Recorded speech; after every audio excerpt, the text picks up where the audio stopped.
पण आज बोलताना मन थोडंसं भरून आलं, कारण आज तो वर्ग आम्हाला सोडून जातो, ज्यांच्यासोबत आम्ही इतके दिवस एकाच शाळेत एकाच वातावरणात वाढलो.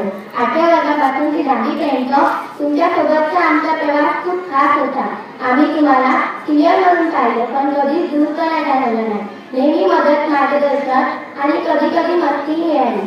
संकेत दादा म्हणजे असा विद्यार्थी ज्यांचं लक्ष अभ्यासात थोडं कमी आणि बाकी सगळ्या गोष्टी जास्त. क्लासमध्ये पुस्तक उघडलेलं असायचं, पण लक्ष कुठे असायचं ते दादांनाच माहीत. पण एक गोष्ट नक्की, दादा कधी हार मानणारे नव्हते. आणि सानिका ताई भाषण करण्यासाठी उभी राहिली की पुन्हा सभागृह शांत. आम्ही तिच्याकडून शिकलो आत्मविश्वास आणि स्पष्ट बोलणं.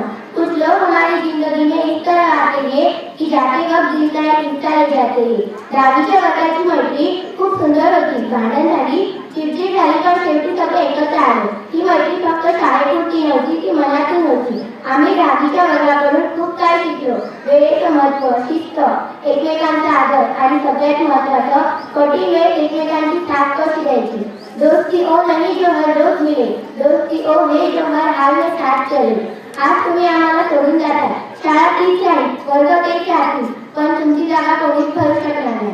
पण तुम्ही आम्हाला शिकवत घेऊन जाताय. जशी तुमची मैत्री होती, जसा तुमचा प्रवास होता, तसंच आम्हालाही पुढच्या वर्गासाठी उदाहरण बनायचं आहे. संवाद सुटला म्हणून सोबत सुटत नाही, नुसता निरोप दिल्याने नाते सुटत नाही. 10वीच्या वर्गाला आमच्याकडून मनापासून शुभेच्छा. तुमचा पुढचा प्रवास यशस्वी हो. आम्ही तुम्हाला खूप मिस करतो.